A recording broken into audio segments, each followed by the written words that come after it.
तो हेलो दोस्तों, नमस्कार। यहाँ पर आप लोग देख सकते हैं फर्स्ट टर्मिनल एग्जामिनेशन 2023 से 24 जो भी विद्यार्थी 9th क्लास में है जिनका साइंस विषय है एग्जाम देने जा रहे हैं, तो उन विद्यार्थी के लिए हम लोग साइंस का सब्जेक्टिव लेकर आ चुके हैं। क्लास 9th के लिए ऑब्जेक्टिव ऑलरेडी बना दिया गया है। तो चलिए हम लोग क्वेश्चन की शुरुआत करते हैं। जितने भी विद्यार्थी आप लोग जुड़े हुए हैं तो आप लोग लाइक कर दीजिए, सब्सक्राइब कर दीजिए हमारे चैनल को। आने वाला हर वीडियो आपके एग्जाम से रिलेटेड रहेगा और आपको हेल्प कराते रहेंगे इसी तरह से, ठीक है। तो चलिए हम लोग जल्दी से क्वेश्चन की तरफ में चलते हैं। यहाँ पर आप लोग देख सकते हैं दिया गया है भौतिक शास्त्र, ठीक है, यानी कि फिजिक्स।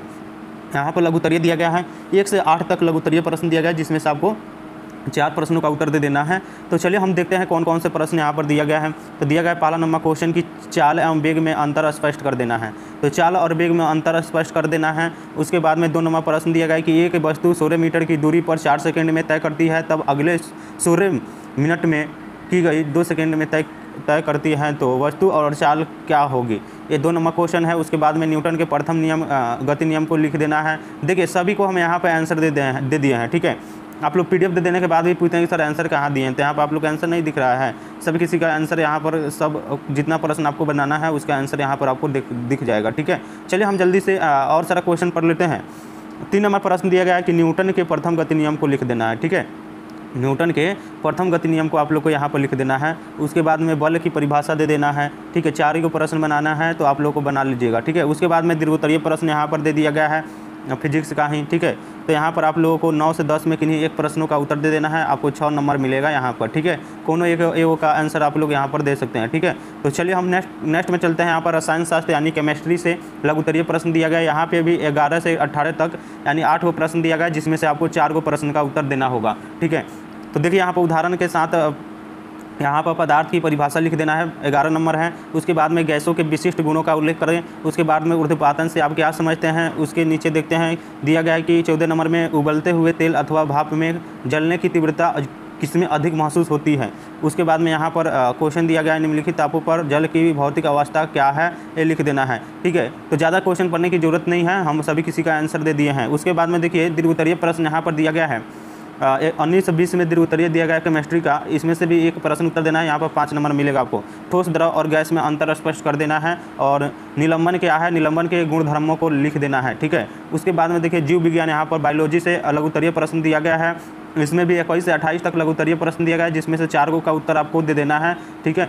8 नंबर यहाँ पर आपको मिल जाएगा। उस 21 नंबर क्वेश्चन दिया गया कि प्रासरण क्या है, अमीबा अपना भोजन कैसे प्राप्त करता है।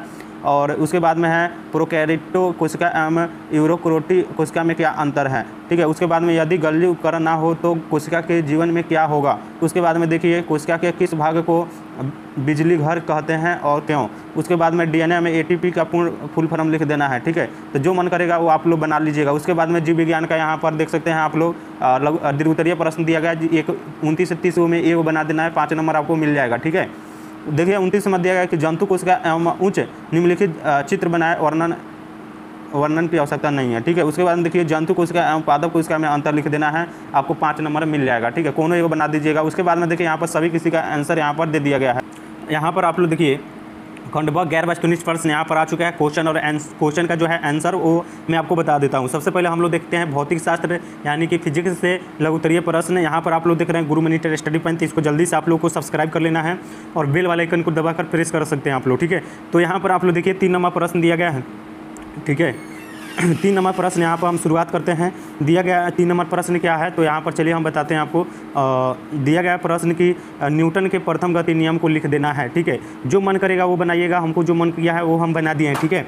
देखिए यहाँ पर दिया गया कि प्रथम नियम प्रत्येक पिंड तक अपनी विरामावस्था में तथा सरल रेखा में एक समान गति की अवस्था में रहता है, जब तक कोई बाह्य बल उससे अन्यथा व्यवहार ना करे हेतु विष ना कर। मतलब प्रथम नियम यह है कि मान लो कोई विरामावस्था में कोई वस्तु है, जब तक उसको गति नहीं करेंगे तो वो अपनी अवस्था में मतलब चेंज नहीं करता है, उसको हम लोग प्रथम नियम कहते हैं, ठीक है। तो ये लिख देना है। उसके बाद में देखिए 4 नंबर क्वेश्चन क्या दिया गया है, तो 4 नंबर क्वेश्चन दिया गया है यहाँ पर कि बल की परिभाषा लिखे। तो बल क्या है वो आपको 4 नंबर में लिख देना है। तो देखिए बल द्रव्यमान के साथ वस्तु का एक पराश्रय क्रिया है जो वस्तु के वेग को बदलने का कारण बनता है, जिसे किसी भी विशेष वस्तु को धकेलने या खींचने के रूप में परिभाषित किया जा सकता है। देखिए बल क्या है, तो बल वो भौतिक कारक है जो हम किसी वस्तु पर मतलब लगाकर उसका जो अवस्था है वो चेंज कर सकते हैं, उसी को हम लोग बल कहते हैं, ठीक है। अपने भाषा में आपको समझा देता हूँ। चलिए उसके बाद में 5 नंबर क्वेश्चन यहाँ पर दिया गया है। 5 नंबर क्वेश्चन क्या है वो देख लेते हैं। दिया गया कि त्वरण किसे कहते हैं, इसका मात्रा के लिख देना है। चलिए तो यहाँ पर त्वरण किसे कहते हैं वो देख लीजिए। तो दिया गया है यहाँ पर, दिया गया है कि किसी वस्तु का वेग में परिवर्तन का दर को त्वरण कहते हैं। इसका एसआई मीटर होता है, मीटर पर सेकेंड स्क्वायर होता है तथा यह एक सदिश राशि है। ठीक है, ये आप लोगों को 5 नंबर में आपको लिख देना है सिंपली से। ठीक है, उसके बाद में यहाँ पर 6 नंबर क्वेश्चन यहाँ पर दे दिया गया है। 6 नंबर चलिए हम क्वेश्चन पढ़ लेते हैं, उसके बाद आंसर इसका दिया जाएगा। ठीक है, लगता है हम इसको ज़्यादा ही आंसर दे दिए। दिया गया यहाँ पर कि 6 नंबर, एक समान वृत्तीय गति से आप क्या समझते हैं। तो एक समान वृत्तीय गति से आप लोगों को क्या समझते हैं ये बता देना है यहाँ पर आंसर। ठीक है, तो देखिए यहाँ पर दिया गया है कि एक समान वृत्तीय गति, जब कोई कण एक समान चाल से वृत्तीय पथ पर गति करता है तो कण की इस गति को एक समान वृत्तीय कहते हैं। ठीक है, uniform circular motion in Hindi. ठीक है, चलिए अब हम लोग चलते हैं बाबू। ठीक है, 7 नंबर क्वेश्चन यहाँ पर नीचे दिया गया है, तो 7 नंबर क्वेश्चन यहाँ पर पढ़ लेते हैं। दिया गया कि संतुलित एवं असंतुलित बलों को परिभाषा कर देना है। ठीक है, चलिए यहाँ पर हम देखते हैं कि किस प्रकार से परिभाषित किया गया। दिया गया है 7 नंबर क्वेश्चन का उत्तर कि किसी वस्तु पर एक समान कार्य कर रहे बलों का परिमाणी यदि शून्य हो तो ये बल संतुलित कहते हैं। दूसरी ओर यदि किसी वस्तु पर लगे अनेक बल का परिमाणी बल शून्य ना हो तो उसकी विरामक कहते हैं। ठीक है, चलिए ये चीज़ तो हो गया हमारा यहाँ पर लघुत्तरीय प्रश्न क्लियर हो गया। उसके बाद में यहाँ पर रसायन शास्त्र हम लोग देख लेते हैं जल्दी से। चलिए रसायन शास्त्र में हम किसका आंसर दिए हैं तो चलिए देख लेते हैं। यहाँ पर देखिए 11 का आंसर दिया गया है। तो 11 नंबर क्वेश्चन दिया गया, उदाहरण के साथ पदार्थ की परिभाषा लिख देना है आप लोगों को सिंपली से। ठीक है, चलिए तो यहाँ पर आप लोग देखिएगा दिया गया है कोई भी वस्तु को कुछ स्थान घिरे जिसमें द्रव्यमान एवं आयतन हो और उसे अवरोध उत्पन्न करे पदार्थ कहलाता है। जैसे लकड़ी, कागज, बर्फ, जल, तेल इत्यादि सभी जो है ये पदार्थ कहलाते हैं। इतना उदाहरण लिख दीजिएगा, 2 नंबर आपको मिल जाएगा।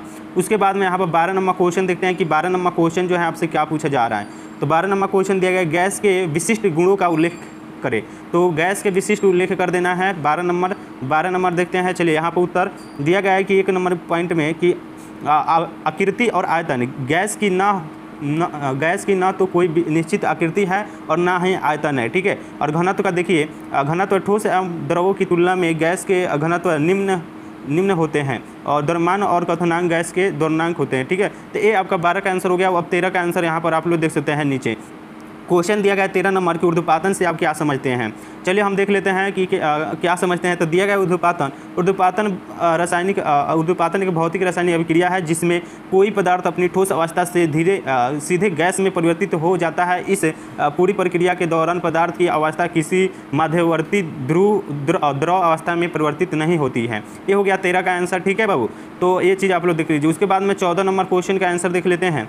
दिया गया है कि उबले हुए जल अथवा भाप से जलने की तीव्रता किसमें अधिक महसूस होती है। ठीक है, तो 14 का आंसर यहाँ पर आपको लोगों को मिल जाएगा। दिया गया है कि उबलते हुए जल की अपेक्षा भाप में जलने की तीव्रता अधिक महसूस होती है क्योंकि भाप में उपस्थित कणों में जल में उपस्थित कणों की तुलना में अधिक ऊर्जा पाई जाती है। पाई जाने वाली ये अतिरिक्त ऊर्जा गुप्त उष्मा के रूप में होती है जिसके कारण ज़्यादा उष्मा उत्पन्न करती है। ये हो गया 14 का। अब हम लोग इसका रसायन शास्त्र का दीर्घ उत्तरीय देख लेते हैं। 20 नंबर क्वेश्चन का उत्तर क्या है। तो चलिए यहाँ पर आप लोग देखिए 20 नंबर का दिया है कि निलंबन क्या है और निलंबन के गुणधर्म को लिख देना है। 20 नंबर यहाँ पर 5 नंबर आपको सीधे सीधे मिल जाएगा यहाँ पर। ठीक है, चलिए तो यहाँ पर देखिए ऊर्ध्वपातन, देखिए यहाँ पर दिया गया है कि यह एक विषमांगी मिश्रण है। और 2 नंबर में दिया गया है कि निलंबन के कणों और आँखों से देखा जा सकता है। 3 नंबर है कि निलंबन कण प्रकाश के किरणों को फैला देता है जिससे उसका मार्ग दृष्टिगोचर हो जाता है। 4 नंबर दिया गया पॉइंट कि जब निलंबन के पदार्थ कोशिका में कोशिका भीति उपस्थित होता है, जंतु कोशिकाओं में कोशिका भीति अनुपस्थित होता है।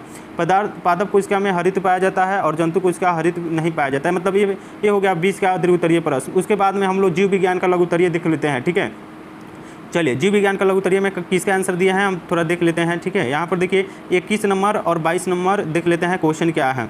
तो चलिए परासरण क्या है। जीव विज्ञान यहाँ पर क्वेश्चन देखिए पहले दिया गया है कि परासरण क्या है 21 नंबर में, और अमीबा 22 नंबर दिया गया कि अमीबा अपना भोजन कैसे बनाता है। तो दोनों एक साथ देखेंगे परासरण क्या है और अमीबा अपना भोजन कैसे बनाता है। तो चलिए यहाँ पर 21 नंबर देखिए परासरण क्या है। तो देखिए परासरण 2 विभिन्न सांद्रता वाले घोलों के बीच होने वाली एक विशेष प्रकार की अभिसरण प्रक्रिया है जो एक अर्ध परागम्य झिल्ली के द्वारा होती है। ये हो गया परासरण क्या है। और 22 नंबर क्वेश्चन था कि अमीबा अपना भोजन कैसे बनाता है। तो आप लोग जानते हैं कि अमीबा अपना भोजन जो है कूटपाटों द्वारा बनाता है। तो देखिए यहाँ पर दिया गया है कि अमीबा एंट्रोसाइटोसिस प्रक्रिया द्वारा बाह्य वातावरण से अपना भोजन प्राप्त करता है जिसकी प्लाज्मा झिल्ली अंदर की ओर मुड़कर कप के आकार का गुट्ठा कैविटी बन जाती है जिससे भोजन प्रवेश कर जाता है। ठीक है, ये हो गया 22 का आंसर। उसके बाद में 23 नंबर क्वेश्चन देख लेते हैं क्या दिया गया है।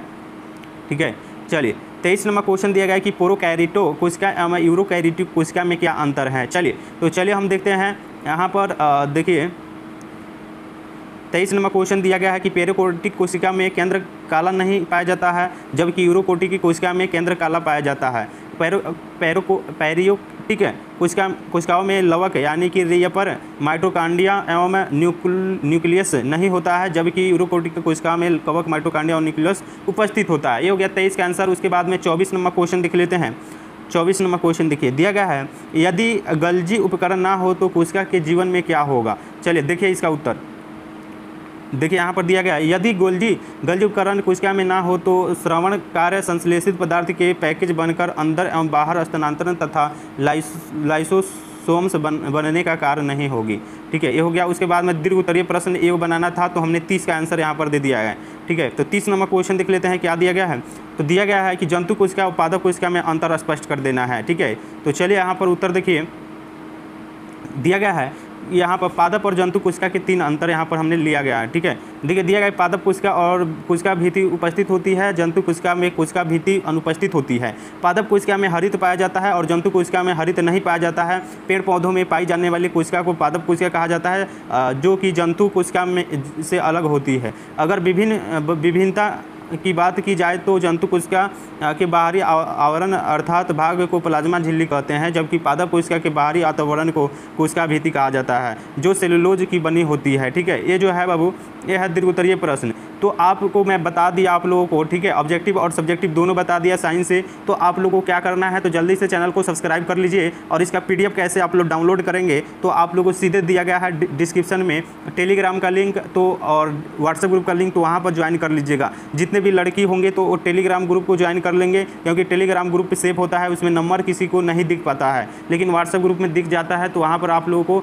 कुछ दिक्कत भी हो सकता है, कोई मैसेज भी कर सकता है, तो आप लोग डायरेक्ट टेलीग्राम पर ही ज्वाइन कर सकते हैं।